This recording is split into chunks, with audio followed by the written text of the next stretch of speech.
থানাগুলোতেই গায়েবী হত্যা মামলা হয়েছে প্রায় ৩০০টি, সারা দেশে ঢালাওভাবে কয়েক হাজার, যা বিব্রতকর পরিস্থিতিতে ফেলছে অন্তর্বর্তীকালীন সরকারকে।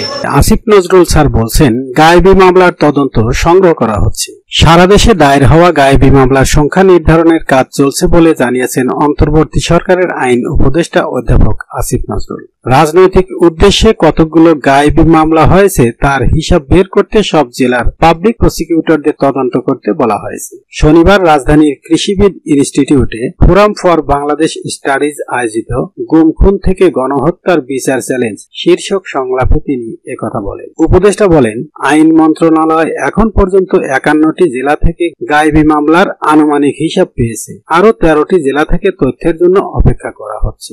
অন্তর্বর্তী সরকারের ক্ষমতা গ্রহণের পর 4000-এর বেশি পাবলিক প্রসিকিউটর নিয়োগ করা হয়েছে।